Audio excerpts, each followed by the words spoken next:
Hello everyone! I hope that you're doing amazing wherever you are in the world. My name is Shikha and I welcome you to my channel. As you can see, I'm actually standing in my villa in Bali right now, so this is what it looks like, partly. And I'm really enjoying it. It's such a comfortable space to be in. I'm really grateful to have this space. In this one, I wanted to speak to you a little bit about dating an INFJ and dating as an INFJ and how INFJs end up feeling overwhelmed when they're in relationships for so many reasons. And I am saying this from a perspective of a person who's been in relationships, an INFJ who's been in relationships, who's found it overwhelming, and then who's found a little bit of a balance through some means and techniques, and who knows that it is possible to find balance. It is possible to not be overwhelmed when you're in a relationship, of course, because there are many INFJs out there who are in relationships doing really well with it and who've been married for decades now, right? So it's not like it's completely impossible, but it is something that needs to be strived for. It's not something that naturally comes to us. Whereas for a lot of people out there, and I know a lot of my girlfriends and guy friends who are in relationships and who naturally are able to find a balance in that relationship, who are able to compromise easily, who are able to spend time with a person without feeling overwhelmed or feeling like resentful or any of those negative emotions, and who are able to be in a relationship long term without feeling like they want to run away.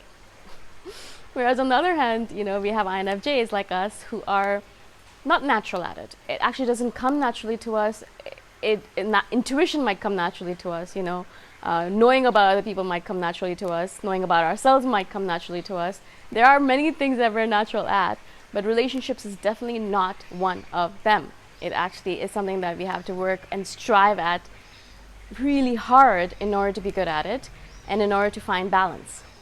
Now, one of the reasons why I found myself getting overwhelmed in a relationship, or I do get overwhelmed when I am in a relationship, is because I want to do a lot for that other person. And I'm not saying that not everyone is like that in a relationship. Of course, everyone is like that. You know, when you're in love and you're first in a relationship, you just want to give yourself to this person completely and utterly, right? And so once we trust the person and we're like, all right, I trust this person, I like this person, I want to be with this person, then we're like, all right, let me just give my all to this, because we're all or nothing people. We're not going to give a bit and then lean back and then give a little bit more and lean back. Once we're all in, we're all in. And so we're just going to really overwhelm that other person with love. We're going to shower them with gifts. We're going to shower them with attention. So what happens in all of this is that we completely forget about the fact that we exist as a human being still. It's not like we completely forgot about the fact that we're here. We're still a physical being. We still need our alone time. We still need all the different things that an INFJ needs, which is, you know, alone time, space, lots of space, you know, time in nature, taking care of their physical needs like food, water, sleep, all of those things. But what happens, as I said, when we get into a relationship is that we're so enamored by the other person and we're so excited to be in a relationship, because it happens so rarely, that we kind of start giving a lot to the other person. And, you know, of course, the other person is happy to receive, because they don't understand that when an INFJ is giving, they're literally giving from their own pool of resources. We're taking away from ourselves and we're giving to this other person. We're not taking from a really deep resource pool. We're taking from a very shallow resource pool, right? And if we don't recharge consistently that shallow resource pool, we're going to be depleted. We're going to get burnt out. We're going to be exhausted. And then what's going to happen naturally is that we're going to start resenting this other person, because we're going to think, well, you know, they should know better. They shouldn't just take from me. They should, you know, allow me to have balance, and it's their fault. Not realizing that it's actually our fault, because we're not, you know, finding the balance for ourselves. We're blaming that other person who has no idea what's going on, right? Maybe they know, maybe they don't. Maybe they've been with an INFJ before, so they know, okay, hey, you're giving too much right now. You need to step back and take time for yourself. Go and do your own thing. And leave me alone for a bit so that you can, you know, recharge yourself. Maybe they know that they should be doing that. In a lot of cases, they don't, right? And so when I was in my first relationship, definitely the person did not know that this is something that's necessary for me. And of course, they took without realizing that it was depleting me. And of course, I became angry with the person. And that's also why a lot of relationships with INFJs deteriorate, is because they feel overwhelmed and resentful, and then it causes them to blame the other person rather than realizing that it's their own fault, right? Another reason why I would say that we get overwhelmed in a relationship is because, as I said, we give a lot, but what we do is that we expect the other person to give a lot in return, right? So we have this kind of thing in our head: if I give X amount of love or X amount of care, the other person should be giving me X amount of love and X amount of care as well. We have this kind of idea in our head that it should be equal, just, equal relationship. Whereas in a lot of cases it's not. In most cases it's not, right? So when we do give and we give and we give, and then we don't get anything back in return, or we get something back in return but we don't get enough back in return, like we get a little bit and we're like, all right, yeah, I guess I got a little bit, but I didn't get a lot, or I didn't get enough, or I didn't get anything equal to what I gave. And so over time, again, we don't actually articulate to the other person, this is what's going on. We just start becoming resentful. We start becoming angry. We start feeling taken advantage of, right? And that's something that comes up a lot in conversations I have with INFJs, that they feel that they're being taken advantage of. Of course, they've never mentioned to the other person, and this is what's going on. Can you, give me a little bit more than you normally give, and let me feel like you're not taking advantage of me.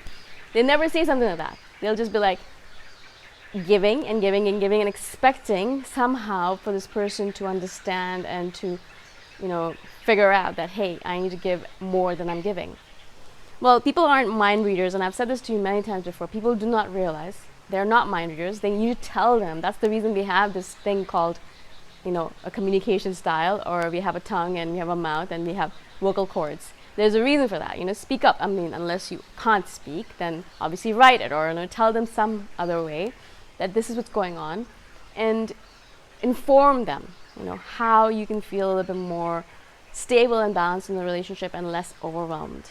Right? Unfortunately, of course, this is something that we never do. We'll keep on feeling overwhelmed. We'll keep on feeling taken advantage of. We'll keep on feeling like there's a disconnect or a disharmony in the relationship because it's like up and down. It's like not balanced. And so we'll keep on feeling that. We'll never say anything out loud. We never communicate what's going on with us, what's going on inside of us.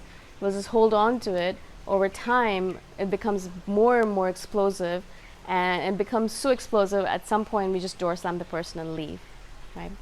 And there's no actual back and forth where we're like, hey, this is what's going on with me. Could you help me out a bit? Of course, this is not what I want for all of us to happen, but this is what usually ends up happening. And I know now this is what I do, and so I'm trying very much to be like, all right, communicate. Tell the person what's going on with you.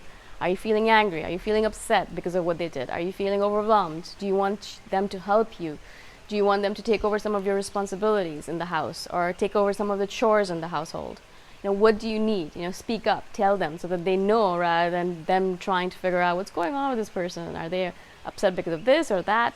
And they might think that you're upset because of something that you're not, and they might be like, they might not understand you. There's a lot of stuff going on here, and especially as human beings, that's one of the main reasons why there is so much conflict in the world, is because we don't read each other's minds. We don't know what's going on. Even if you've been with that person for years or decades, you still have no idea what's going on in that person's mind, right? So you need to tell them what's going on with you. Tell them, articulate it, in words, out loud, or in text. Whatever works for you, whatever helps you say those words out loud to this person, right? And so I would say those are a couple of the reasons why INFJs get overwhelmed. Maybe there's actually another reason why we get overwhelmed, which I would mention is, and maybe this is not true for you, but for me, what happens is that, I'm in a relationship and I start not worrying necessarily, but feeling insecure about the fact that, I don't understand why this person's with me. Even though this person's told me over and over again, hey, you're great, I love you, I want to be with you. And some days I'll be like, yeah, no, that's actually true, and they obviously really do want to be with me. And some days I'll be like, I don't know, are they lying to me? Why would they want to be with me, right? It's related to that video I've done in the past where, I've said INFJs don't understand why people like them. And it's a video that's done really well, because it's truly one of those points about an INFJ that is pretty much universal. Whenever I meet a new person that really likes me, or I meet a friend that really wants to be good friends with me and wants to spend time with me and is always calling me to hang out with me, I'm always a little bit confused by that. I'm like, well, why is this person like this? What's going on here? Now, of course, as I get older, I understand, okay, and I have some qualities that people want to be around, and, you know, I have the energy that people want to be around. So I understand a little bit more as time goes on, but it's still very confusing to me. I still have no idea. Like, why are you messaging me all the time? And so, of course, you know, that insecurity or that feeling comes up, and we start feeling overwhelmed because we're like, oh, this person doesn't actually really want to be with me. They're just being with me because they pity me, or, you know, they have sympathy for me, or they feel sorry for me, or some other random stupid reason that we make up in our head. And then that causes us to feel, again, overwhelmed by the relationship, feeling like maybe it's not for us, maybe we should be better off alone. You know, I'm better off alone. It's better if I'm just on my own, independent, you know, I don't need anyone. And we start making all these stories up in our head. And then we sabotage the relationship, which I've spoken about many times before. And then that causes us to, you know, be single again, which just perpetuates the cycle, saying, hey, yeah, of course I'm meant to be single. Look at the situation. I was in a relationship. It didn't work out. Obviously, I'm just meant to be single for the rest of my life. Not realizing that we're the ones who created the situation. We're the ones who didn't communicate. We are the ones who didn't talk about what's going on with us. We're the ones who gave too much without, you know, realizing that we don't have to give so much. And things like that, right? So I would say those are the few reasons that, for me, that I believe INFJs start getting overwhelmed in relationships and start breaking things and sabotaging things. But I would love to listen or hear from you. You know, what are some of the reasons you think that you get overwhelmed in relationships? And if you are in a relationship currently, you know, I'd love to know, like, how do you maintain balance? And how do you make sure that you are balanced in a relationship? That's something else I'll speak about in the next video that I do next week, because this is already pretty long. So yeah, stay tuned for that. But I'd love to hear from you about that as well, especially if you've been in a relationship for a long time, if you've been married for a long time or in a relationship for a long time. Tell us what works for you. How do you stay in the relationship without killing the other person or running away? Yeah, again, thank you so much for listening. I hope that you have an amazing day wherever you are, and I'm really grateful for your support. I will see you the next time around. Bye.